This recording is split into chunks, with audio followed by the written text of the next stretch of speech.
성도 여러분, 이 아침 기도의 자리에 나오신 것을 환영하고 축복합니다. 우리 함께 6월 공동기도문 하나님께 올려드리겠습니다.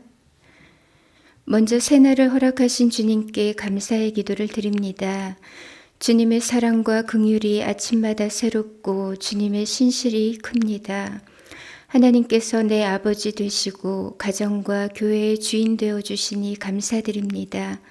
오늘도 신실하신 주님께서 우리를 먹이시고 우리를 안전하게 돌보심을 믿고 감사와 찬양을 올려드립니다. 아멘.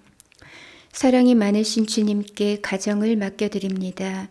여호와를 경외하는 자는 생명에 이르고 여호와를 경외하는 자는 부족함이 없다고 약속하신 주님, 나와 내 가족이 오직 여호와를 경외하게 하소서. 주께서 맡기신 아들, 딸들을 주의 교훈과 훈계로 양육하고 자녀들은 부모를 공경함으로 약속의 복을 누리게 하소서. 자녀들의 학업과 진로를 인도하시고 믿음의 좋은 배우자를 만나게 하소서. 샘물 플래싱을 통해 하나님을 깊이 만나고 받은 은혜를 흘려보내는 복된 가정 되게 하소서. 아멘. 채우시는 주님께 일터를 맡겨드립니다. 주 예수님, 우리에게 일터를 허락하시니 감사합니다. 오늘도 충성된 청직이 되어 큰 일이든 작은 일이든 모든 일을 주께 하듯 하게 하소서. 일터의 CEO는 하나님이십니다. 주어진 자리에서 주님의 보이지 않는 손을 의지함으로 성실하게 하시고 꼭 필요한 자, 직원들에게 인정받는 자 되게 하소서. 분주한 업무 가운데서도 내 영혼을 보호해 주시고 일의 즐거움과 보람을 누리게 하소서. 아멘. 능력이 많으신 주님께 교회를 올려드립니다. 주 예수님, 우리가 드리는 예배를 통해 하나님을 영화롭게 하고 그 예배를 통해 우리를 부흥케 하소서. 샘물교회가 지역사회의 좋은 친구가 되어 목마른 자, 병든 자, 마음이 상한 자들을 위로하고 치료함으로 세상으로부터 칭송받는 교회 되게 하소서. 교회를 목양하시는 담임 목사님께 성령과 지혜를 더하시고 영과 육의 강건함을 허락하소서. 직분자들에게 복을 더하사 몸된 교회를 섬길 때 하늘의 기쁨을 누리게 하소서. 특별히 목자님들에게 복의 복을 더하사 사람을 세우고 사람을 남기는 가장 귀한 축복 누리게 하소서. 아멘. 창조주 하나님께 이 나라를 의탁드립니다. 온 세상 나라를 경영하시는 주님, 대한민국의 흥망성쇠가 주님 손에 달려 있습니다. 이 나라에 하나님의 정의와 공의가 강물처럼 흐르게 하시고 서로 존중하고 배려하는 따뜻한 사회가 되게 하소서. 하나님의 말씀을 거스르는 법과 제도를 막아주시고 코로나 전염병과 재난으로부터 이 백성을 지켜주소서. 한국교회가 다시 회개함으로 변화되게 하시고 땅끝까지 복음 전하여 선교의 과업을 완수하게 하소서. 아멘. 오늘 하루 무엇을 먹고 마시든지 무슨 일을 하든지 주님 영광 나타내게 하시고 주님 때문에 만족하고 기뻐하는 복된 하루 되게 하소서. 예수님의 이름으로 기도합니다. 아멘. 이제 하나님 말씀을 보겠습니다. 오늘 말씀은 사무엘상 29장 1절에서 11절입니다. 블레셋 사람들은 그들의 모든 군대를 아벡에 모았고 이스라엘 사람들은 이스라엘에 있는 셈 곁에 진쳤더라. 블레셋 사람들의 수령들은 수백 명씩 수천 명씩 인솔하여 나아가고 다윗과 그의 사람들은 아기스와 함께 그 뒤에서 나아가더니 블레셋 사람들의 방백들이 이르되 이 히브리 사람들이 무엇을 하려느냐 하니 아기스가 블레셋 사람들의 방백들에게 이르되 이는 이스라엘의 왕 사울의 신하 다윗이 아니냐. 그가 나와 함께 있은지 여러 날 여러 해로되 그가 망명하여 온 날부터 오늘까지 내가 그의 허물을 보지 못하였노라. 블레셋 사람의 방백들이 그에게 노한지라. 블레셋 방백들이 그에게 이르되 이 사람을 돌려보내어 왕이 그에게 정하신 그 처소로 가게 하소서. 그는 우리와 함께 싸움에 내려가지 못하리니 그가 전장에서 우리의 대적이 될까 하나이다. 그가 무엇으로 그 주와 다시 화합하리이까? 이 사람들의 머리로 하지 아니하겠나이까? 그들이 춤추며 노래하여 이르되 사울이 죽인 자는 천천히요 다윗은 만만히로다 하던 그 다윗이 아니니까 하니 아기스가 다윗을 불러 그에게 이르되 여호와께서 살아계심을 두고 맹세하노니 내가 정직하여 내게 온 날부터 오늘까지 내게 악이 있음을 보지 못하였으니 나와 함께 진중에 출입하는 것이 내 생각에는 좋으나 수령들이 너를 좋아하지 아니하니 그러므로 이제 너는 평안히 돌아가서 블레셋 사람들의 수령들에게 거슬러 보이게 하지 말라 하니라. 다윗이 아기스에게 이르되 내가 무엇을 하였나이까? 내가 당신 앞에 오늘까지 있는 동안에 당신이 종에게서 무엇을 보셨기에 내가 가서 내 주 왕의 원수와 싸우지 못하게 하시나이까 하니 아기스가 다윗에게 대답하여 이르되 내가 내 목전에 하나님의 전령같이 선한 것을 내가 아나 블레셋 사람들의 방백들은 말하기를 그가 우리와 함께 전장에 올라가지 못하리라 하니 그런즉 너는 너와 함께 온 내 주의 신하들과 더불어 새벽에 일어나라. 너희는 새벽에 일어나서 발거든 곧 떠나라 하니라. 이에 다윗이 자기 사람들과 더불어 아침이 일찍이 일어나서 떠나 블레셋 사람들의 땅으로 돌아가고 블레셋 사람들은 이스라엘로 올라가니라. 아멘. 오늘 말씀은 피할 길을 내시는 하나님입니다. 다윗은 오늘 이러지도 저러지도 못하는 진퇴양난의 위기를 맞고 있습니다. 장차 이스라엘의 왕이 될 다윗이 자기 민족 이스라엘과 대적하여 싸워야 하는 상황에 놓이게 된 거죠. 다윗은 왜 이 같은 난관에 처하게 되었을까요? 그리고 하나님은 어떻게 이 위기를 넘기게 하셨을까요? 이 아침에 말씀을 묵상하면서 몇 가지 교훈을 새기고자 합니다. 첫 번째로 성도는 하나님의 결제를 받아야 합니다. 다윗의 광야에서의 전체 도피 기간은 약 10년 정도였습니다. 말이 10년이지 당사자로서는 정말 견디기 힘든 나날들이었을 겁니다. 다윗은 광야 요새에도 있었고 10광야에도 머물렀습니다. 사울은 매일같이 다윗을 찾아다녔지만 하나님은 이 다윗을 사울의 손에 넘겨주지 않으셨어요.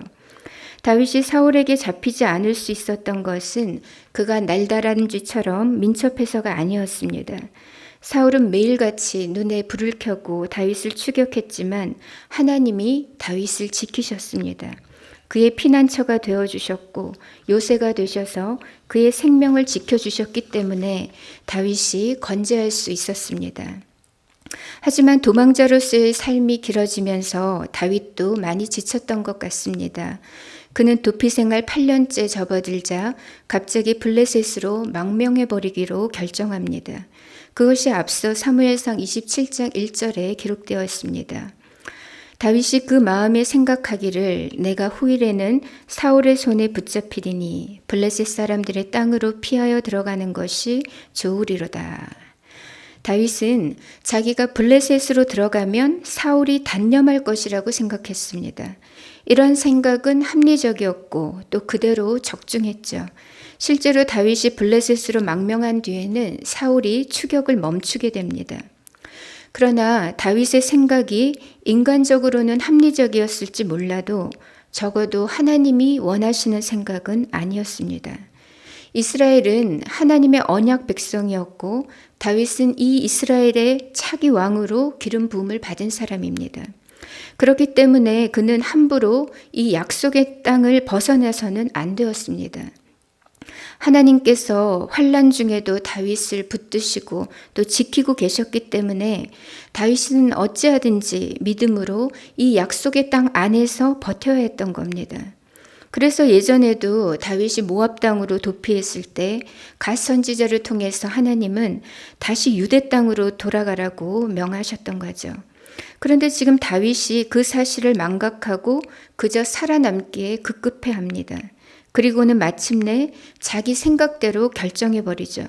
그는 하나님께 묻지 않은 채 그와 함께한 600명의 사람들과 함께 블레셋으로 망명해버렸습니다.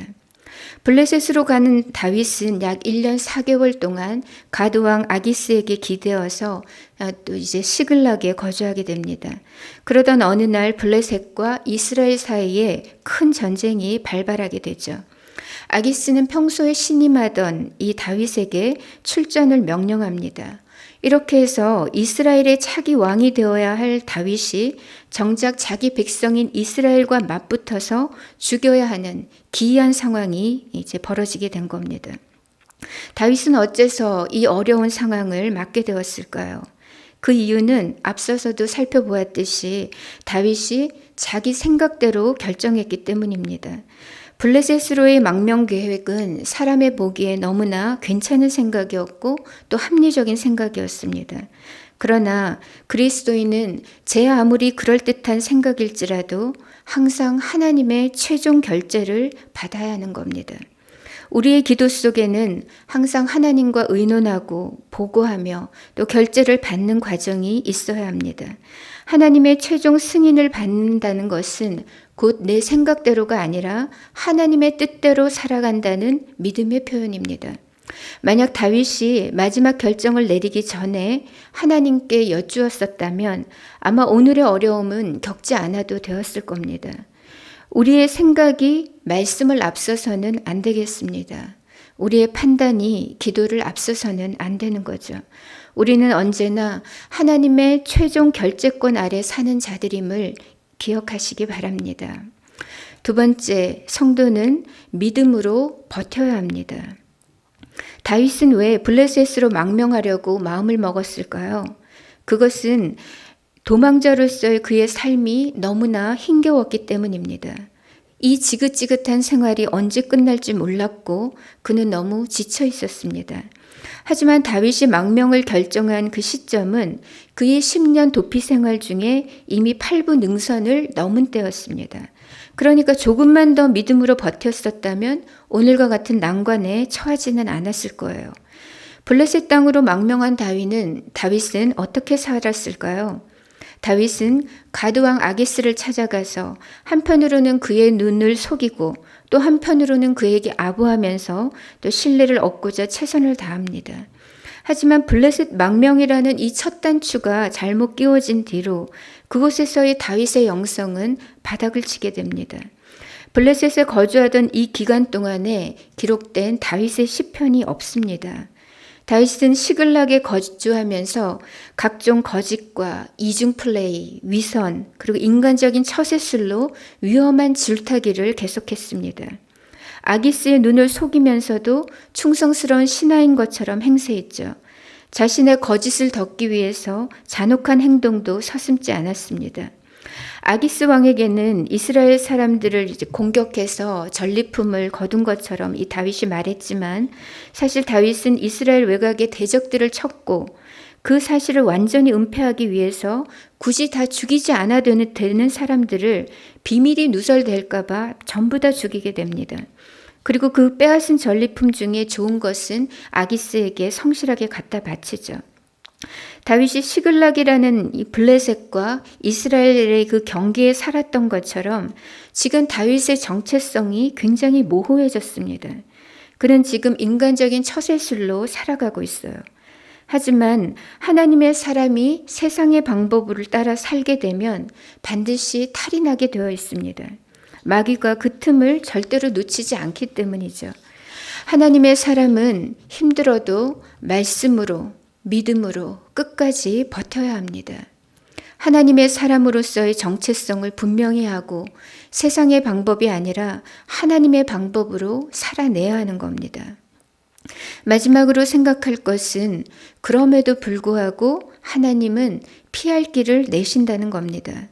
그동안 아기스는 다윗에게 속아서 이제 다윗이 완전히 자기 사람이 되었다고 생각했습니다. 다윗은 이미 사울 왕과는 철천지 원수지간이 되었을 뿐만 아니라 지금까지 이 다윗이 자기 동족인 이스라엘을 약탈해 왔으니까 앞으로도 절대 자기 민족에게는 돌아갈 수 없을 것이라고 이 아기스가 판단했던 거죠. 이렇게 다윗을 철석같이 믿었던 아기스는 다윗에게 이 이스라엘과의 전쟁에 자기의 최측근 경호부대로 출전하라고 명령합니다. 그러나 이 명령을 들은 다윗은 속이 타들어가는 거죠. 말은 못하고 그렇다고 이 상황을 타개할 묘수도 보이지가 않습니다. 출전을 못하겠다고 하면 아기스가 의심의 눈초리로 볼 수밖에 없을 것이고 또 혹 그간에 거짓이 탄로라도 나기라도 하면 아기스는 이스라엘은 고사하고 다윗을 먼저 치려고 할지 모르는 겁니다. 그렇다고 다윗은 아기스의 명령대로 출전할 수도 없습니다. 아니, 출전해서는 안 되었던 거죠. 결국 이 전쟁에서 사울왕과 요나단이 죽게 됩니다. 그런데 다윗이 직접 사울을 죽이지 않는다 손치더라도 그가 블레셋과 한편이 되어 이스라엘을 공격했다는 사실만으로 이미 그는 이스라엘의 차기 왕으로서의 행보는 끝나는 겁니다. 적군의 편에서 동족을 죽인 자를 어떤 백성이 자기들의 왕으로 받아들일 수가 있겠어요. 다윗은 이러지도 저러지도 못한 상태에서 애매하고 무거운 마음으로 전장에 나가게 됩니다. 그런데 이때 하나님께서 예상치 못한 방법으로 위기를 모면하게 하시죠. 다윗이 전쟁터에 나가자 이를 본 블레셋의 나머지 그 부족 네 방백들이 쌍수를 들고 극구 반대하기 시작합니다. 다윗은 절대로 이 전쟁에 우리와 함께 나갈 수 없다는 거예요. 이 자가 어떤 자인가? 골리앗을 죽인 자로서 사울은 천천히요, 다윗은 만만이라고 했던 바로 그 자가 아닌가? 만약 다윗이 싸움 도중에 칼끝을 돌이켜서 이스라엘이 아니라 우리를 향하게 된다면 그때는 어떻게 할 것인가? 그러니 이 자를 돌려보내라고 강하게 요청합니다. 이에 아기스는 할 수 없이 다윗에게 미안해하면서 집으로 되돌아가라는 명령을 내리게 되죠. 다윗은 이 아기스의 명령에 겉으로는 너무나 서운한 척, 또 억울한 척 했지만 사실 속으로는 안도하면서 가슴을 쓸어내리게 됩니다. 모든 지각에 뛰어나신 하나님께서 친히 다윗을 도우셨고 피할 길을 내셨던 것입니다. 하나님은 우리의 실수조차 선이 되게 하십니다. 우리의 생각에 길이 보이지 않을 때에도, 인간의 길이 끝났을 때에도 하나님은 언제나 하늘의 새 길을 여십니다. 사실 우리가 다 기억하지 못하고 인지하지 못해서 그렇지 그동안 우리도 모르는 사이에 하나님께서 우리를 도우셨던 일들이 얼마나 많은지 모릅니다. 우리 하나님은 지금도 우리를 환난에서 구하시고 기가 막힌 수렁에서 건지시는 구원의 하나님이십니다. 오늘 다윗이 진퇴양난의 위기에 봉착했던 것은 그가 인간적인 생각으로 결정했기 때문입니다. 그리고 약속의 땅에서 끝까지 믿음으로 버티지 않았기 때문입니다. 그러나 그럼에도 불구하고 하나님은 우리를 사랑하시고 도우시는 좋으신 하나님이십니다. 여호와의 긍휼이 무궁하심으로 우리가 진멸되지 않는다는 사실을 믿으시기 바랍니다. 그러므로 사랑하는 성도 여러분, 내 생각을 따라 결정하지 마시고 언제나 하나님께 최종 결재를 받으시기 바랍니다. 힘겨운 상황이 계속되더라도 말씀을 떠나지 마시고 교회를 떠나지 마시고 끝까지 믿음으로 버티시기 바랍니다. 우리에게 피할 길을 내시는 좋으신 하나님이 오늘도 우리와 함께 하신다는 것을 기억하시고 모든 것이 합력하여 선이 되게 하시는 하나님께 합당한 감사와 찬양을 올려드리는 저와 여러분이 되시면 좋겠습니다. 이 아침 우리가 함께 기도할 때 이렇게 기도하겠습니다. 내 생각이 아니라 언제나 하나님의 결제 아래 움직이게 하소서. 환난 중에도 하나님 백성으로서의 정체성을 분명히 하고 믿음으로 잘 버티게 하소서. 피할 길을 내시는 주님 바라보며 오늘도 주님을 찬양하는 하루 되게 하소서. 이렇게 기도하고요. 두 번째로는 전반기 작은 목자 훈련과 사남 사밤이 은혜 속에 마무리되었습니다. 계속하여 우리 샘물이 말씀의 등불, 또 성령의 등불, 기도의 등불로 타오르게 하옵소서. 이렇게 기도하시고 개인의 기도 제목으로 나아가도록 하겠습니다. 함께 기도하겠습니다.